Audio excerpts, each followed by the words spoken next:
It's Thursday. It's Justice Thursday. Let's talk about SGBV, Child Justice Strategies and Convicted Sex Offenders e-Register, focus on the vulnerable. To have this conversation with us, we have two people from the Judiciary. One is Stanley Mutuma, who is in charge of the Sexual Offenders Register at the Judiciary, and Ruth Juliet Gachanja, who is a Child Justice Advisor, Office of the Chief Justice. Good morning. Karibu sana. Thank you. Now, tell us about this register. That are you establishing it? Are you thinking of establishing it, or is it there in existence? Yes, thank you, Eric. Thank you, Ndu and City. Pleasure to have you here, and also Ruth, my colleague. First of all, I must say I'm a good fan of your show. Oh. You have very insightful topics, and of course the proverbs by City from different parts of Africa. Very good. It's very, very enlightening, and it shows the deep knowledge and wisdom that African people have. Could you just repeat the sentence again?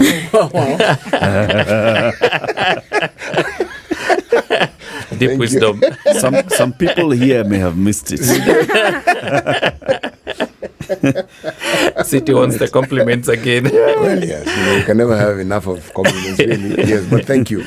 Welcome. So basically, coming back to our topic, you asked about the convicted sexual offenders register. So this register is contained in the law, that is the Sexual Offences Act number 3 of 2006.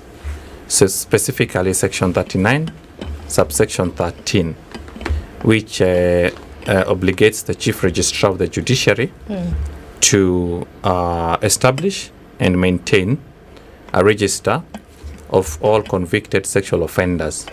So the operating word here is convicted sexual offenders.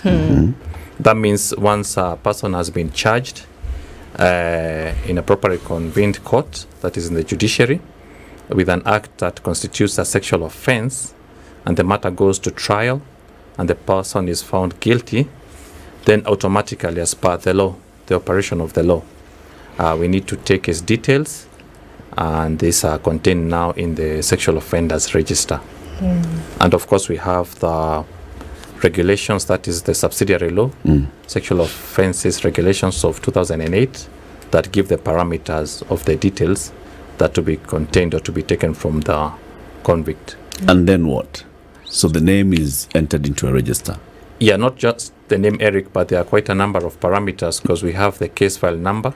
Because remember that we must have adequate information, because there's a purpose for the register, which I shall come to later. But what is contained in the register, we have the police file number, the court case file number, the contact details of this offender, his home area. Then we have, of course, his name, his alias. And we also have some information that we get from the prisons, the biodata of the person, like the height, the weight of the person, the hair color, the eye color, any special features on the body. For example, you have if he has tattoos or special marks. When you go to prison, you have to strip so that you can be properly identified. So all these informations are taken in the register. We also have the offense with which he was charged, whether it was a defilement, a rape, a gang rape, indecent assault, or any other kind of charge, and the number of years to which he has been imprisoned. And also, very importantly, we have the relationship between the offender and the victim.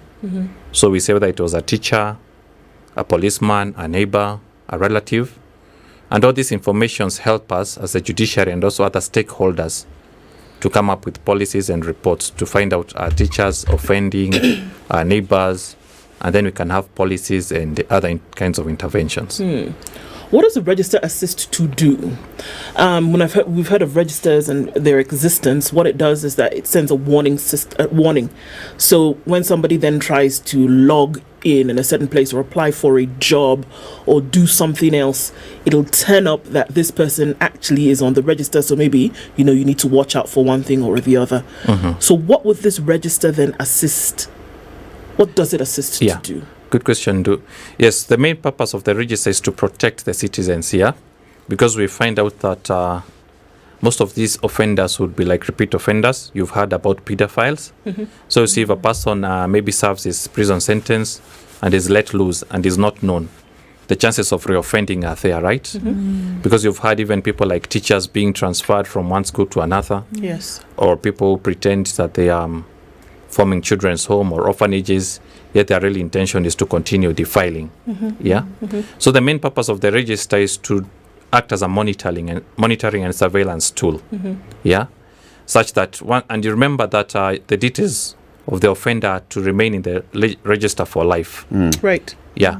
So, for example, if person X, let me not use the example of city. No. I had a very good example.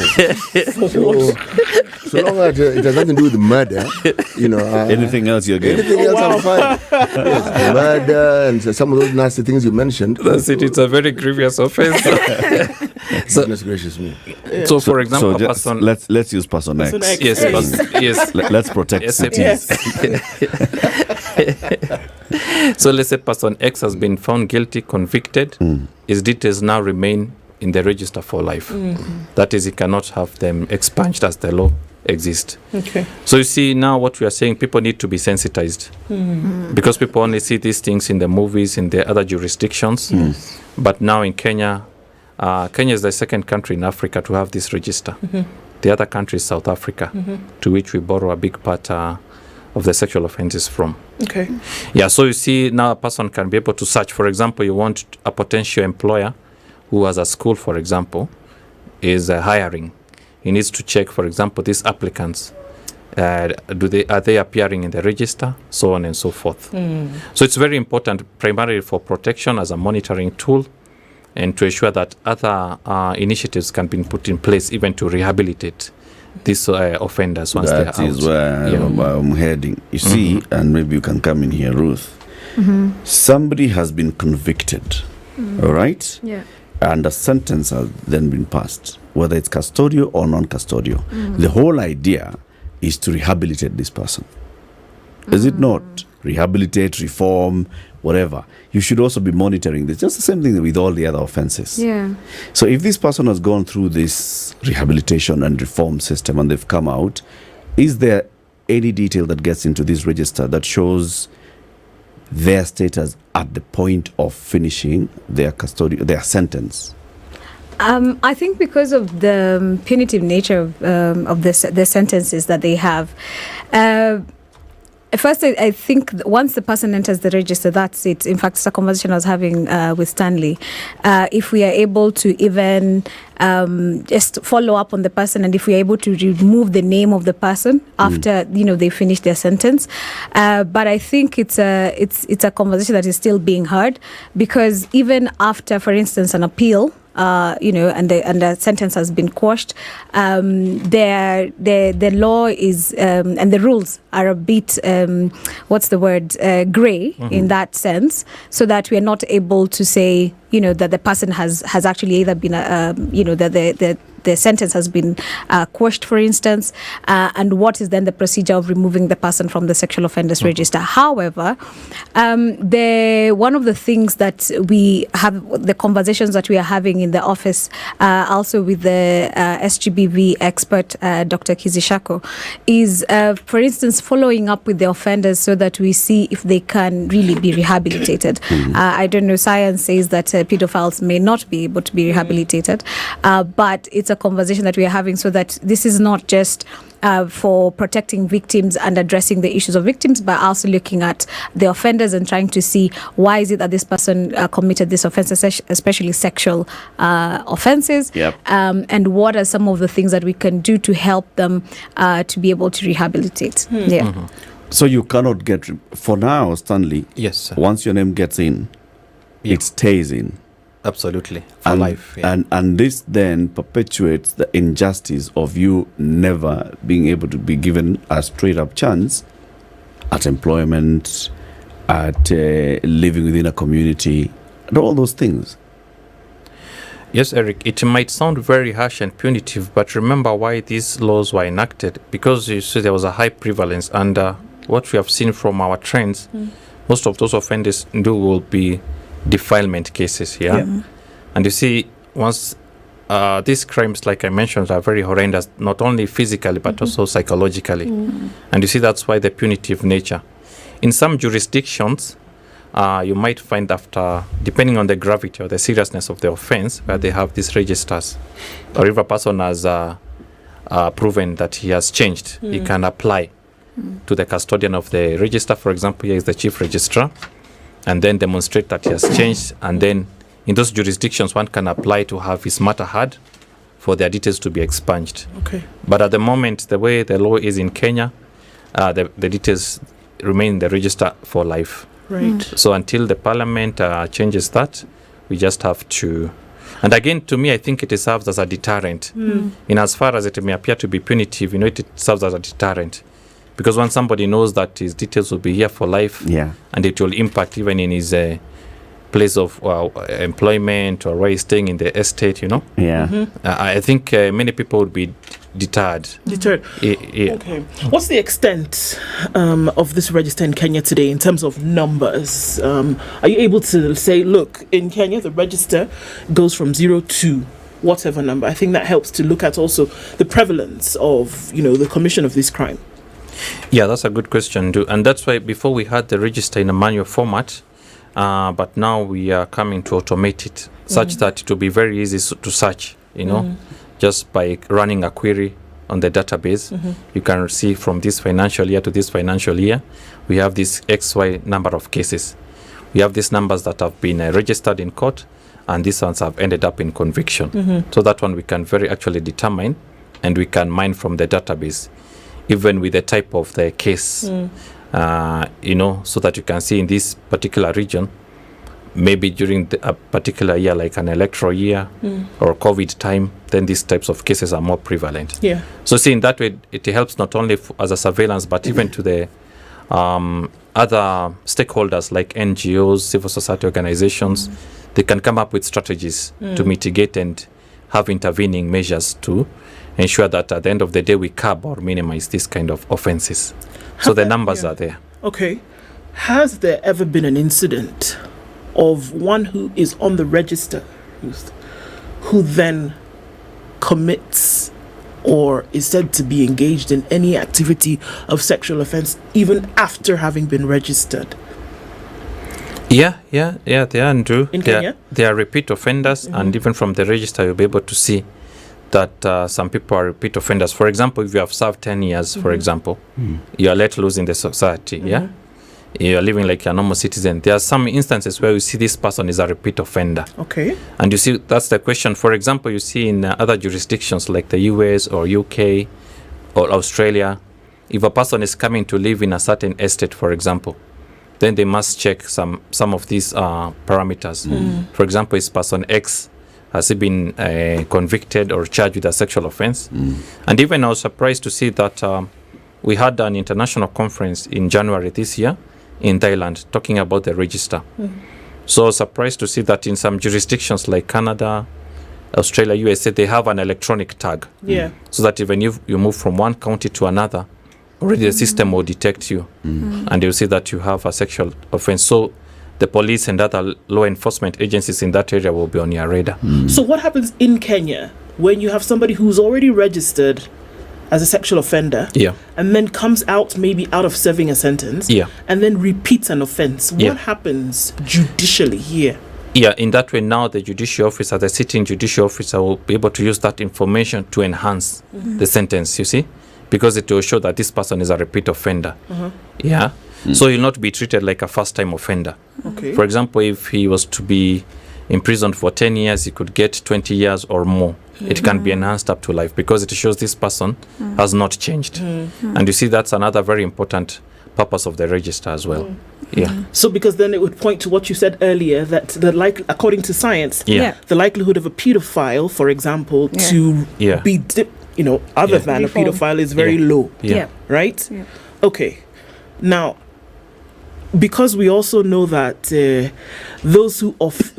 anyone who offends and those who've been convicted of offense are probably larger in number, right? The convictions are lower, much lower, than those who are still walking around in society. That is correct. And are offending especially when we're looking at sexual offenses, and are offending today, known to people in the society, known to parents, does this have any kind of impact on those individuals? I'll give you an example.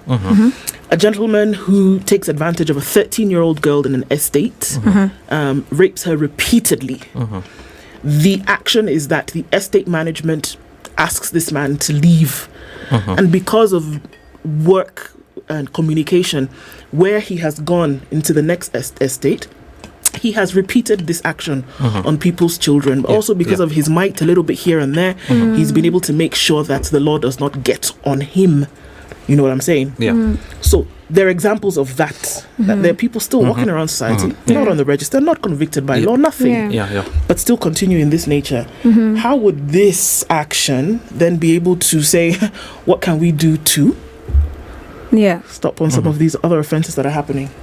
Well, first of all, the register needs it's convicted sexual offenders register. So that means that you have to have had gone through the court's process and then been found guilty of the offense of sexual offense, and then now you can be entered in the register. So essentially, what this means is that the community, regardless, must report, and this is one of the things that is coming out clearly when we did our research and we were developing the strategies, is that as a community we must not shy away from reporting cases of sexual offences. And also, I think the last time I was here, I reminded all of us who are listening that the Children's Act says that if you do not report a case of abuse, then you are actually complicit to child neglect. And therefore, all of us as a society have the responsibility to report. Now, there's always the question of, and I see cities laughing, I don't know why. Is it maybe because we don't trust the system?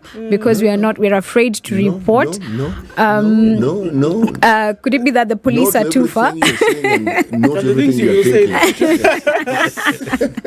But there are various avenues of reporting, and especially when it comes to child abuse cases, for instance. I want to give examples where I have seen the children reporting, peer-to-peer reporting, for instance, the children reporting amongst themselves, and then they use the avenues, for instance, in schools. I know that schools have run programs which are called child rights clubs, for instance, and the child rights clubs are the ones that have escalated matters. In the schools, what some organizations have done, especially, for instance, where I worked before, is we educated the teachers. So the teachers became the safety net. Some teachers, not all of them, because some teachers are the perpetrators. So we created a safety net of some teachers, and you trained them as, so that they can also be able to follow up the cases as paralegals. And then, so what I'm looking, if you listen to what I'm saying, I'm sort of drawing a safety net around the child. So there is the children themselves, the teachers. From the teachers, then you go to the parents. From the parents, then you go to the community. That is how, for instance, if I were to say child protection works, it starts with the community, and then we go to the justice system. And therefore, when the matters now are escalated, and the prosecution, which have specific departments on children, then they're able to prosecute some of these cases. And when somebody is found guilty, then now they get into the register. Okay. On this register. The sexual offenders on this register, are these offences in the larger part against children? The current register. Register. Yeah, good question. Not all of them are against children. These are all offences that are contained in the Sexual Offences Act. So that would also include rape, gang rape, indecent assault, even what we call offences by juristic persons, that by companies. For example, even child trafficking for purposes of sexual exploitation, issues of pornographic materials, those kind of things. So even juristic persons or companies can be charged, and the directors can also be imprisoned, or their companies can be deregistered. So these offences are not, what I just mentioned was that a majority of what we find are defilement cases against children, but we also and they're have on the register. Correct, they was on the register. So the majority of cases, we call them cases, people on the register are offenders. So in the defilement of children. Correct. Okay. Yeah, but we also have some rape cases, some gang rape, but majority, like we You said, have others beyond yes. beyond defilement. Correct. Correct. The Sexual Offences Act, I can understand when now Justice Njoki Ndongo was pushing through this bill as a nominated member of parliament, there was the whole reason behind it, which was mostly driven on the children angle, right? And then there was domestic violence, which then is also perpetrated through sexual offences. But then the net was cast wide. And it has now been catching other people, and that's why the conversation about the Sexual Offences Act and, you know, the level of punishment and the level of freedom that a judicial officer ought to enjoy in sentencing has been a discussion. For example, somebody who in a community that still practices, you know, cultural denies, and there's an arranged marriage, this person is taken to court, this person is found to have committed a sexual offense. The Romeo and Juliet cases, you know, they are still children, but it is found that this person committed a sexual offense. And this person is actually committed through the system for punishment. But if we sit back and you look at the circumstances and everything, you can see these were two young people who thought they were getting into this consensually, and they did not. Basically, they are all these people who are then caught into the dragnet, into the system, and they get into the register. I'm still going back into the injustice of it. You have been entered into this register because your family arranged for you to marry a girl from that family, and then the system found you to have committed a sexual offense. And because of that, where you live, where you work, what you do shall always have this stamp on you. Is that not injustice? I think I want to, if I were to look at it from this perspective, first of all, there are laws in Kenya that, are against marrying children. And that is why, that's the basis of this register, for instance. So let's remove the category of Romeo and Juliet, which are children. There's 16-year-olds, 17-year-olds, 18-year-olds. Those are children. And the law, and there's actually a decision that was made in court that we shouldn't keep information of children. So children information is protected.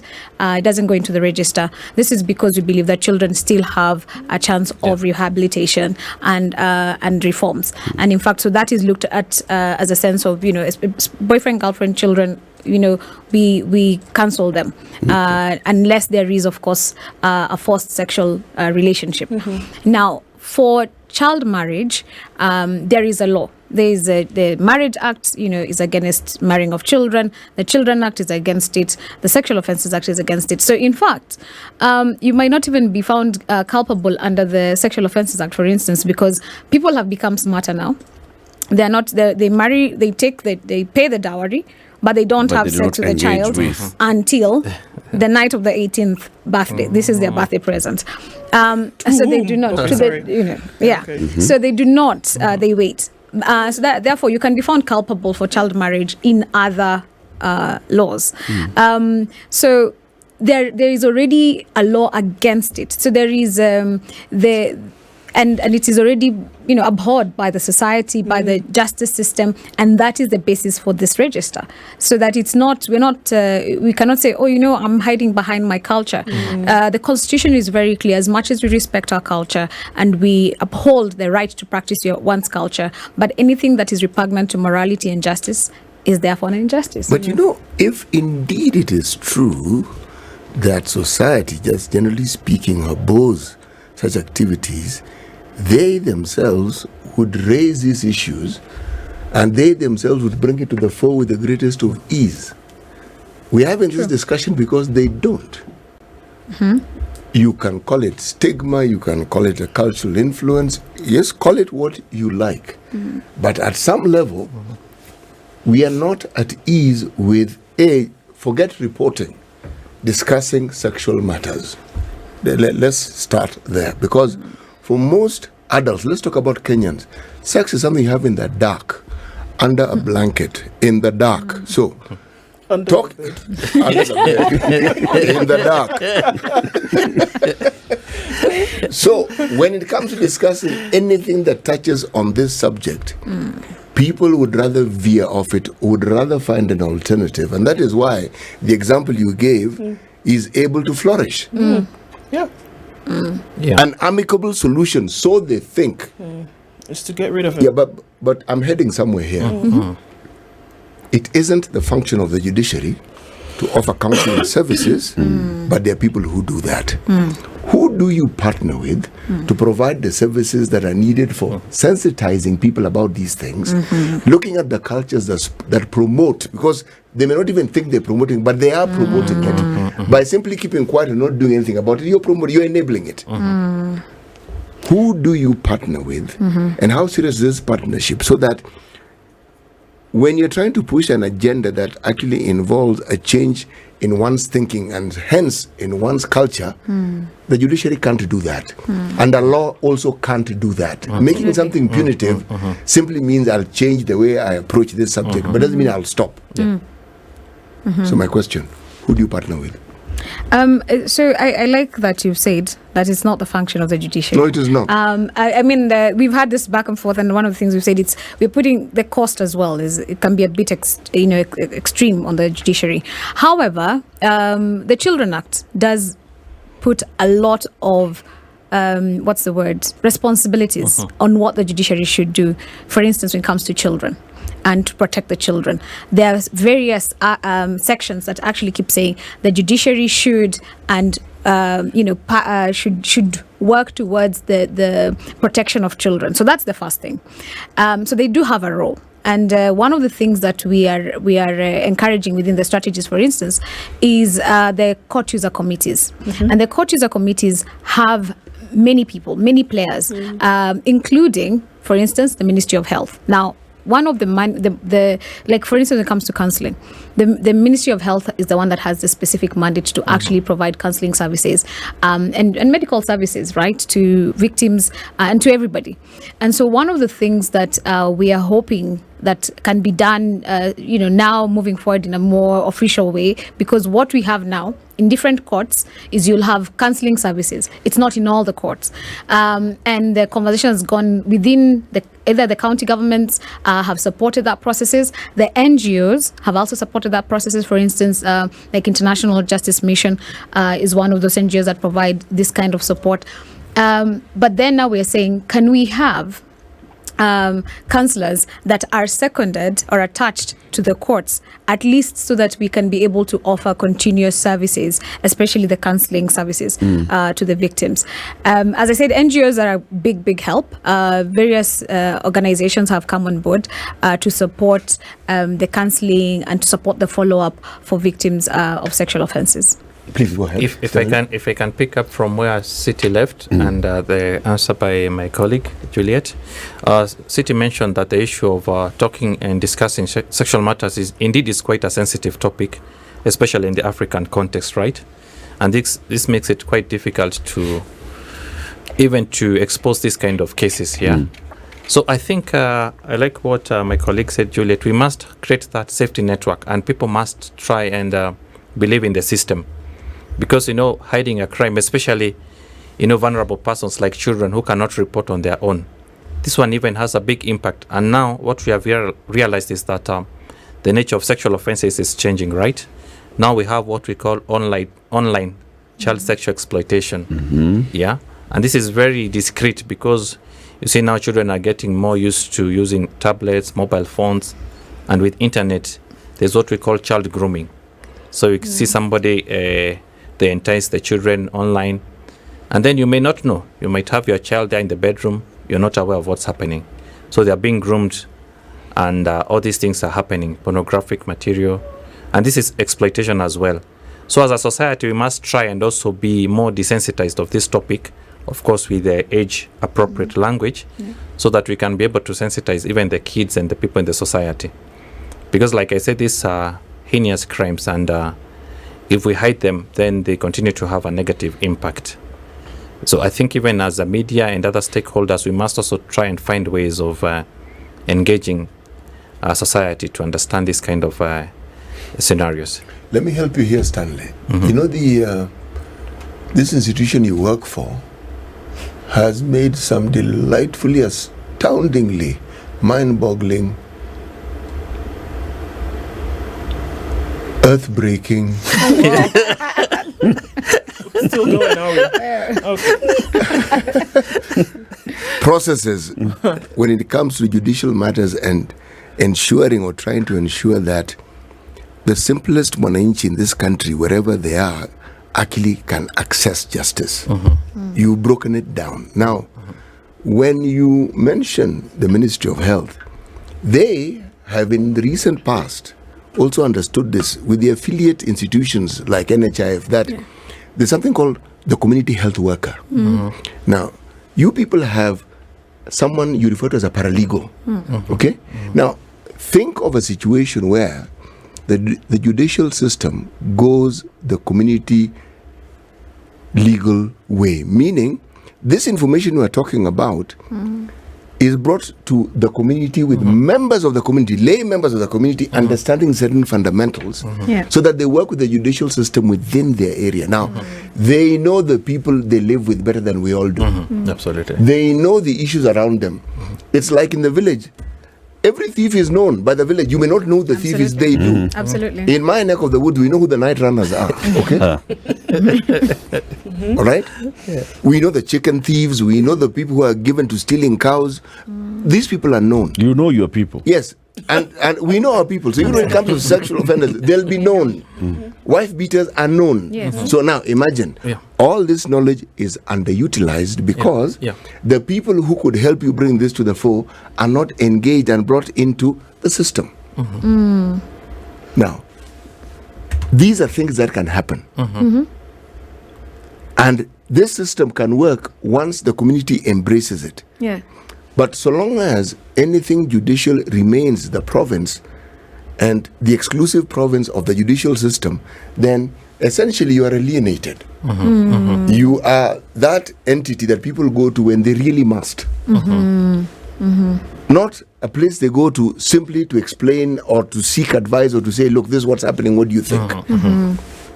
So the entire thinking around it, the process, the adjectives I mentioned before is because I've been amazed at the things the judiciary has done. There's always that space for more change and more inclusivity. Because if the communities are not involved, then these laws can be as wonderful as they are, but they will not have the impact that they're supposed to. Absolutely. Absolutely.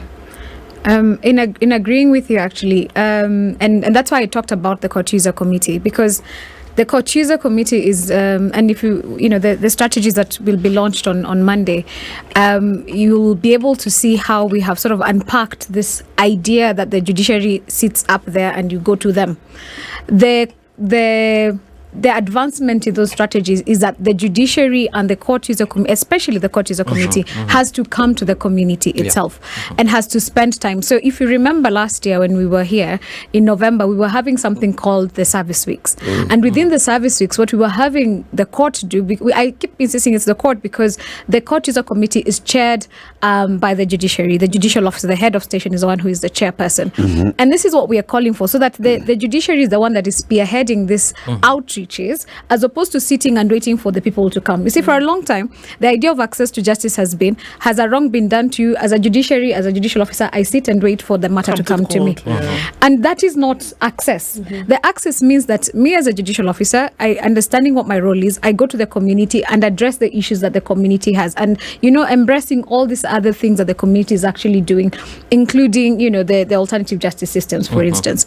So the CUCs, the court user committee, and now the child justice strategy is proposing the children court user committee, so which is more specific on children, working with NGOs, CBOs, faith-based organizations, working with individuals in the community level so that we can be able to receive as much information on what is happening with the child. Because we agree that indeed, the child belongs to the community. Yes. And we as a judiciary are not separate from that community.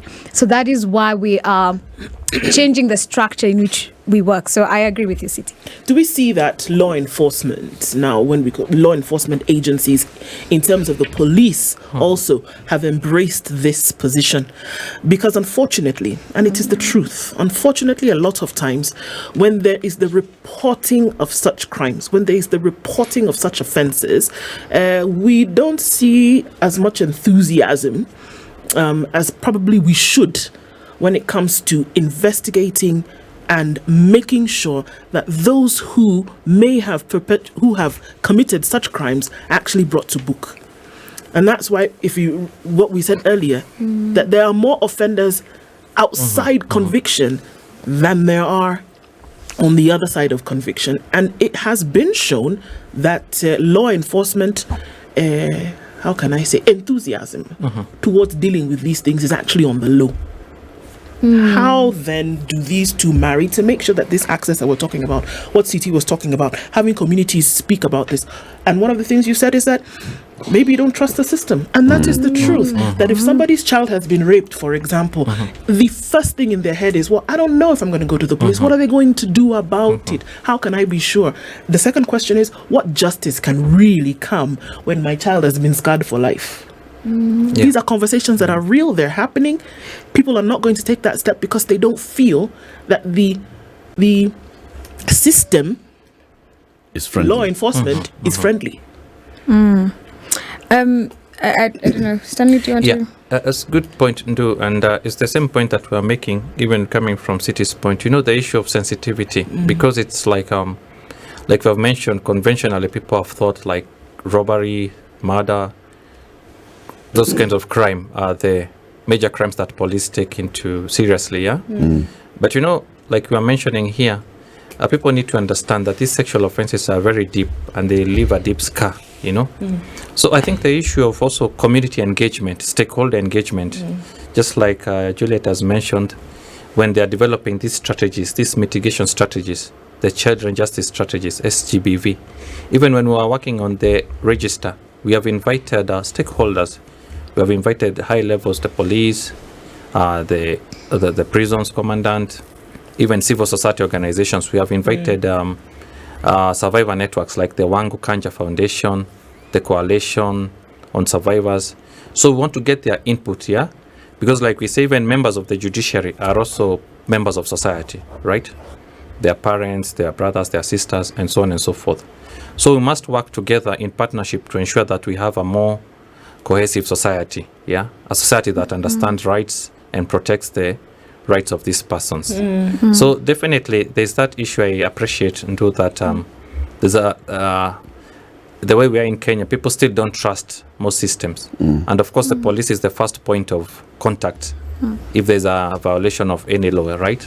Right. I mean, there was Polycare, which was launched last year, and it was just specifically for this, that there would be, and I would assume that there was some kind of congruence that was then between that system within law enforcement and here what this register then provides, or even the processes around getting to the register. Maybe there's been a lull in activity over Polycare for certain reasons, but then because of things like that, that's when we now see, okay, well, it started and it's great, but then where's the support, for it? Yeah. But something, do when the reason I always focus, and no matter what I do, I go back to talking about communities and is this: the police service exists within the communities. Yeah. Now, so long as there is no pushback in terms of showing your distaste for the things that you see. If you are silent, then it is assumed that you are either complying or you approve. It's assumed. Disapproval only comes about when it is understood within the community. And we know examples of things the communities disapprove of and how they go about showing their disapproval. Oh, absolutely. We can go ahead and say it. When you see that there's things that have been going on, for example, like robbery, violence that has been happening, people are not going to... This is my point. People are not going towards the law enforcement agencies anymore. People are putting 3 tires on a guy and they're lighting him up. The papers That is had it what today. is happening. Yaya Center 3 weeks ago, I was going up the road, and this guy who's been lit up on the street because he's been robbing people blind, and nobody is doing anything about it. Police are standing there watching this bonfire of a man.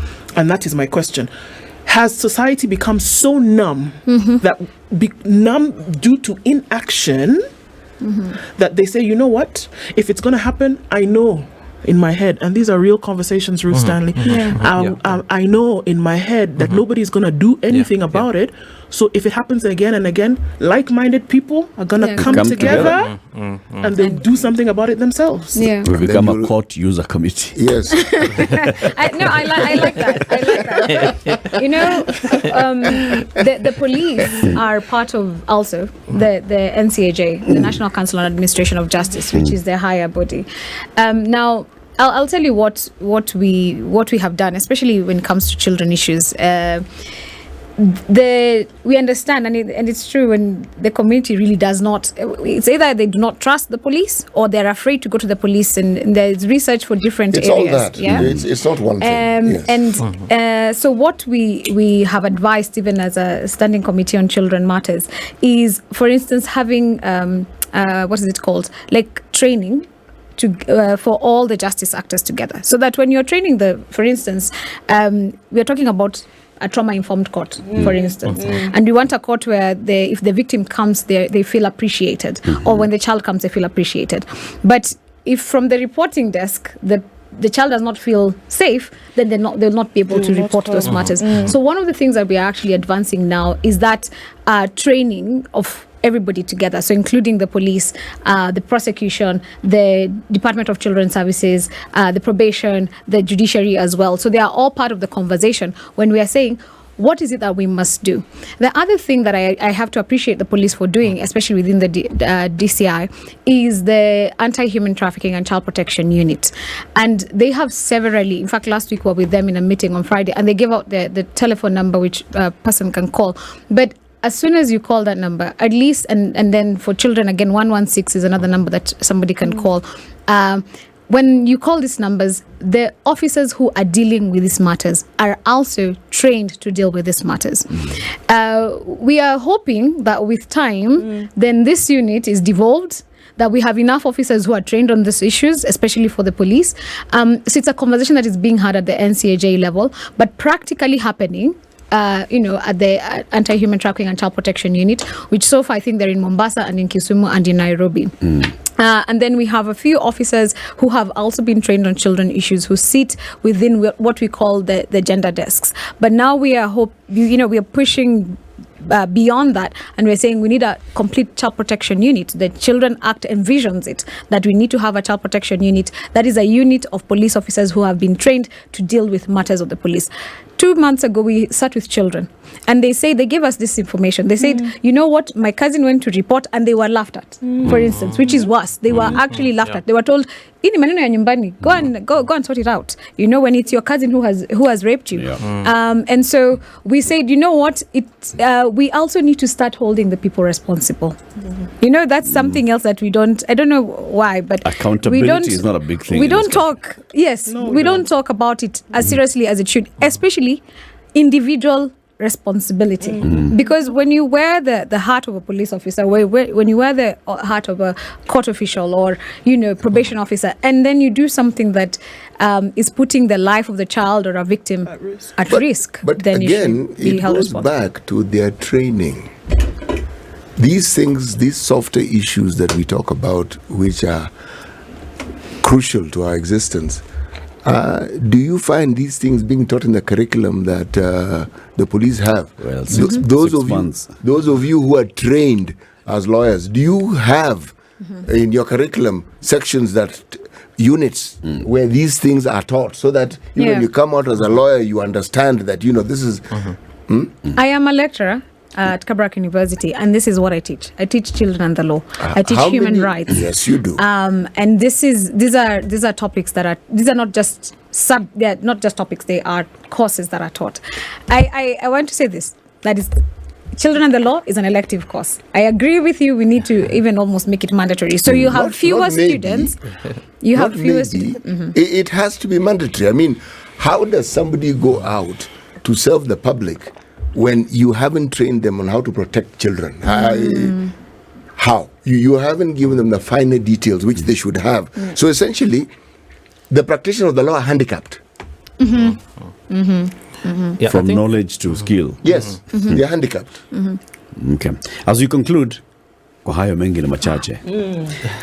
Ruth, you're launching the child justice strategy Yes. next week. Yes. Just tell us in a minute. What's that about?